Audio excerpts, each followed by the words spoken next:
Yo, what is up, guys? It's Cohen back here again today with another video, and today I wanted to go over a topic I've been meaning to talk about and wanting to talk about for a little bit. I just haven't found the right way to say it or the time to do it, whatever.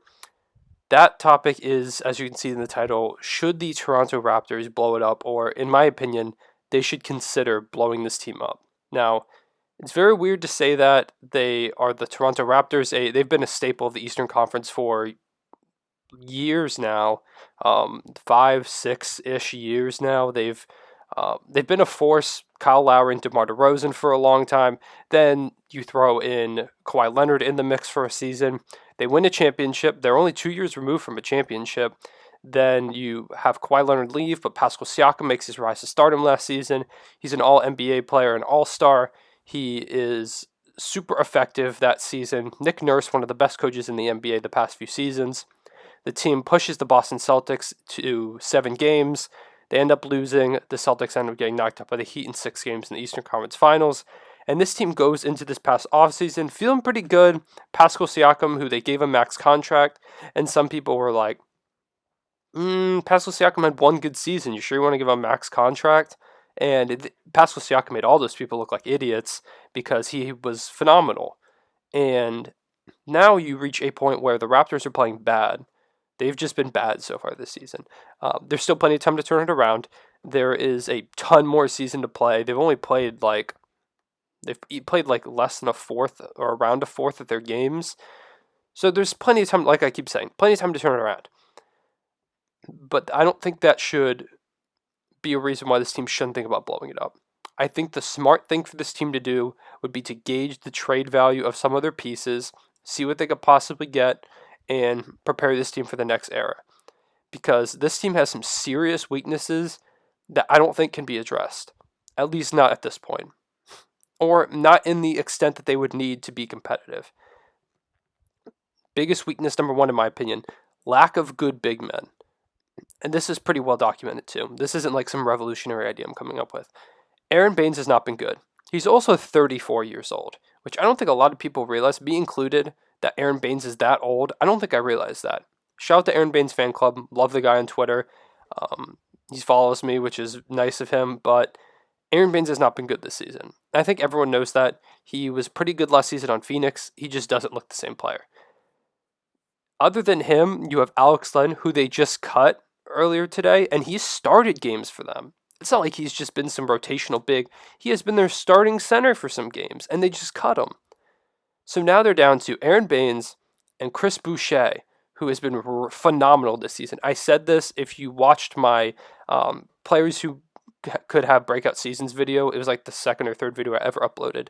I talked about Chris Boucher in length because I was really high on him. I was like, Chris Boucher could have a monster season because I knew that their big men depth was going to be a struggle. I didn't realize like quite to the extent it was going to be, but I knew it was going to be a struggle for this team. So I was like, Chris Boucher could have a great season. Former G League MVP, Defensive Player of the Year. The Raptors are phenomenal at developing talent. They're really good at it. So I was like, all right, he could make this jump, and he has. He's been phenomenal. The issue is he's a power forward. He's not much of a center. He can play that center role because he plays bigger than he is. He's a good shot blocker. He's a good scorer. He plays stronger than his frame.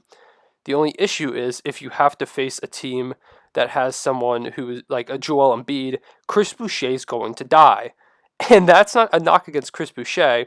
He just doesn't have the size for that because Chris Boucher is 6'8", and Joel Embiid is 7 foot. If you have to face a Joel Embiid, he's going to get murdered. And that brings me to the issue of this team. This team, no matter what moves they make, I don't think they can compete in the East. They could trade. An example of a trade that I think might work for them or help them out a little bit is you trade Norman Powell, you trade Aaron Baines, and if you have to throw in a little bit more salary, maybe like a Stanley Johnson, who has honestly been a pretty decent role player for them so far. I'm going to get to their depth in a second. You could trade like some of those guys, maybe to like Cleveland for like an Andre Drummond and get him for a season. Because Drummond honestly has played like an all-star so far this season.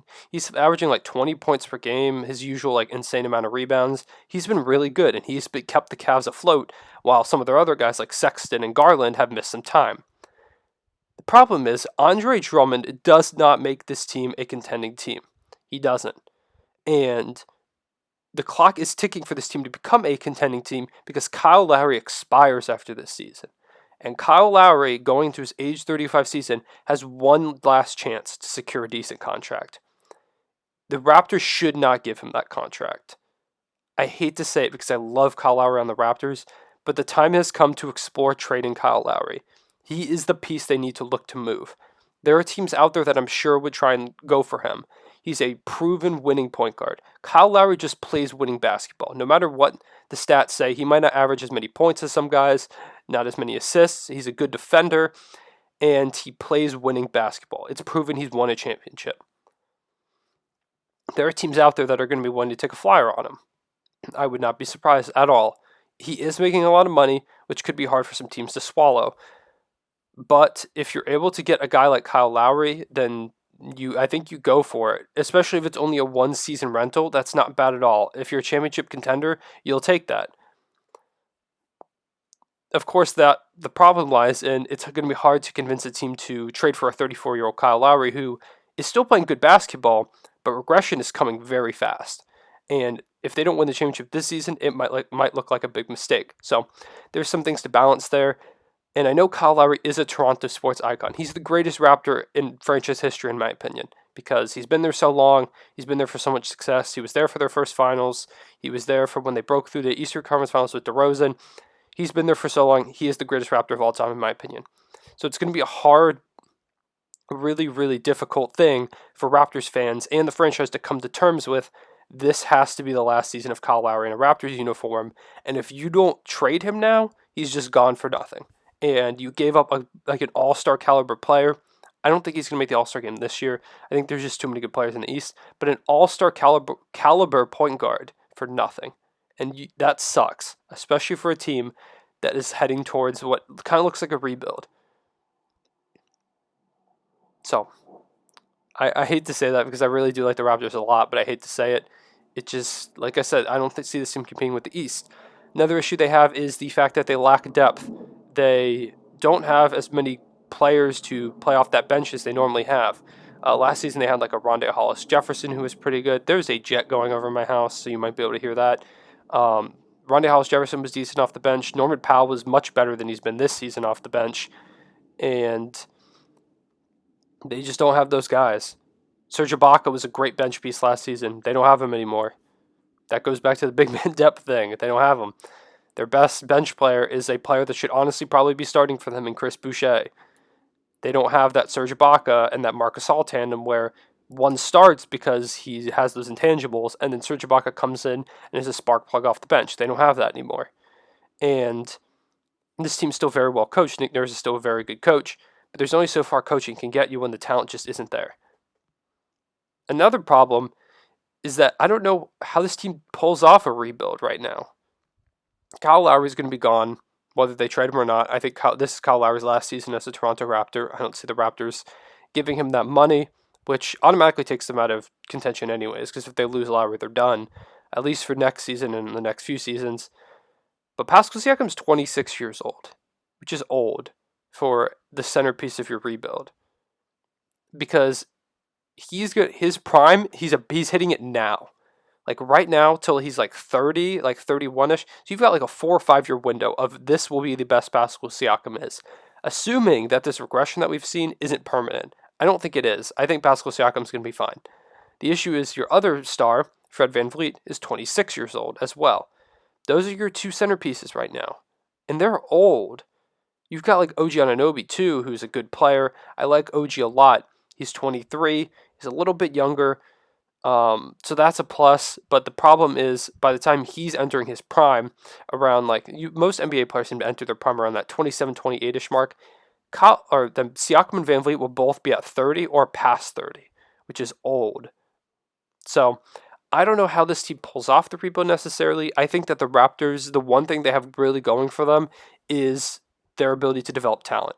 The Raptors are amazing. In my opinion, right now, they're the best team at developing talent in the NBA. Chris Boucher, for example, Pascal Siakam. Kyle Lowry was kind of a nobody before coming to Toronto, and now look where he is. Fred VanVleet is a fantastic player. they have all these great talents that they build up. OG Anunoby is another player that they've developed. Malachi Flynn looks kind of like a steal, and I truly believe they could develop him into a really good player. Terrence Davis is an undrafted guy, and even though he's kind of a jerk, he is a decent player. And so they're able to develop these guys up. The problem is in this league you need a superstar to win. Or at least that's what it has been for the longest time now. The last team to win like without a superstar was the Pistons back in like early 2000s. No team since then has won without a superstar. So unless Pascal Siakam makes that jump to a superstar, which it looked like he was going to maybe last season, then I don't see this team going anywhere. So I just wanted to throw that out there. I'm not suggesting they trade Pascal Siakam or Fred VanVleet because I think those are guys that they're going to try and build around. But this team's in a very weird spot, and I think they really should consider just tanking this season, just blowing it up. Because if you can blow it up this season, you deal Kyle Lowry, and you kind of suck this season, and you get lucky, and you hop into this is a loaded draft class. If you hop into like a top 5 pick somehow, and you add like a Cade Cunningham or like a Jalen Suggs or an Evan Mobley, you had a great center in Evan Mobley to this team, there is a chance they could return to contention in a couple years because Siakam will hit his prime, VanVleet will hit his prime, OG Anunoby will be nearing that prime. I think this is the time for them to try and secure an asset in Kyle Lowry to either A, trade up in the draft, or one, I don't know why I said A and then held up a one. One, trade up in this draft if you can get a decent pick, or two, get a young asset that you could pair along with this core and then potentially flip for a superstar later. So I just wanted to talk about that. I think they should consider the Kyle Lowry trade. They should consider trading multiple people. Norman Powell might be a trade candidate too. So I just want to put that out there. Let me know what you guys think. I know it's a controversial topic to talk about the Raptors blowing it up because, like I said, they have been a staple in the Eastern Conference for a while. So let me know what you guys think. Drop a like, drop a subscribe, whatever you feel. And I'll see you guys later. Everyone, stay back.